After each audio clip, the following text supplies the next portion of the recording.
Madame Sylvie Potier-Leclerc, bonsoir à vous. Bonsoir monsieur. Vous avez été nommée le 1er juin dernier par le prince Albert II à la tête d'une toute nouvelle fonction, vous qui avez fait presque, je ne me trompe pas, toutes les plus hautes fonctions dans ce domaine qui est la justice, la magistrature. Alors en effet, le prince Albert m'a fait cet immense honneur de me nommer au poste de directeur du service judiciaire, secrétaire d'État à la justice, après 40 ans, 41 années exactement, passées au service de la justice de la France, mais aussi de la justice monégasque, puisque durant 4 années, en effet, j'ai été à la tête du parquet général des juridictions de la Principauté de Monaco. Quel est votre état d'esprit aujourd'hui en cette rentrée, en ce lundi ? Écoutez, je suis sereine, j'aimerais que les choses avancent plus vite parce que je suis un petit peu impatiente de voir mettre en œuvre les idées que je peux avoir pour cette justice, encore une fois que je connais bien puisque je suis à Monaco depuis 4 ans. Alors votre idée force, je vous coupe, mais votre idée force, puisque vous êtes impatiente, je me permets. Je veux une justice moderne, plus impartiale et aussi une justice qui soit accessible à tous et notamment je souhaite réformer avec les avocats, bien évidemment, l'assistance judiciaire afin que tout justiciable puisse saisir la justice. Où est-ce qu'on peut aller plus vite, par exemple ? Je ne sais pas, c'est des travaux d'intérêt général, par exemple ? Ce sont des Alors, dossiers la mesure existe déjà au sein du Code de procédure pénale et nous sommes en train de travailler, évidemment, pour trouver des partenaires, puisque, par définition, le travail d'intérêt général s'effectue dans des institutions ou chez des particuliers, dans des entreprises, etc. Et nous sommes en train de faire ces démarches pour signer des conventions avec ces institutions ou ces entreprises. Très bien. Quelque part, on a l'impression qu'on se veut plus pédagogique, qu'on a presque envie de vulgariser cette justice. Alors ça a toujours été mon souhait, c'est-à-dire depuis 40 ans, j'ai toujours souhaité donner des explications simples, parce qu'en fait, moins on donne d'explications et plus la justice paraît incroyablement difficile et surtout comme voulant cacher quelque chose. On va parler de l'actualité, évidemment, qui nous concerne tous avec cette guerre en Ukraine et en Russie et tellement d'autres choses qui se passent dans notre monde aujourd'hui. Quelque part, on met l'accent sur tout ce qui est actualité judiciaire au niveau européen, même mondial. Aujourd'hui, c'est quoi ? C'est ces ententes qu'il faut, encore une fois, qu'il faut bonifier quelque part ? Alors, j'appelle évidemment de mes voeux des modifications législatives à Monaco.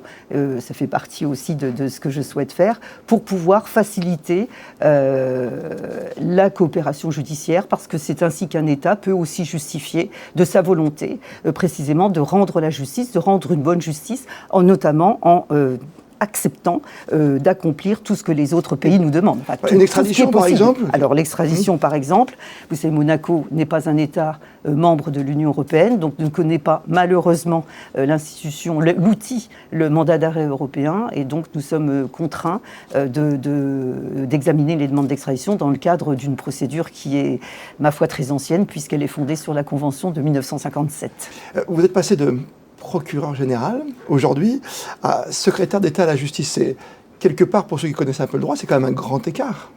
Alors c'est un grand écart, mais c'est un travail complètement différent, encore que l'intérêt aussi de ces fonctions à Monaco, de secrétaire d'État, c'est qu'en réalité, il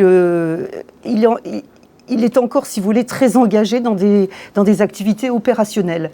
Et j'en veux pour preuve l'exécution des peines, par exemple. Oui. L'exécution des peines qui est un point, comme vous le savez, extrêmement important. Vous entendez les débats en France, précisément, sur les citoyens français qui ne sont pas ravis de voir que les tribunaux prononcent des peines qui ne sont pas toujours exécutées. Donc pour moi, ça aussi, c'est important. Et vous me parliez de pédagogie, ça aussi. Mais ça arrive très souvent, c'est vrai. Et ça arrive très souvent. Donc il faut impérativement que cette administration aussi soit soutenue pour permettre aux peines, si j'ose dire, ou aux magistrats et aux directeurs des services judiciaires de faire exécuter les peines prononcées par les juridictions pénales.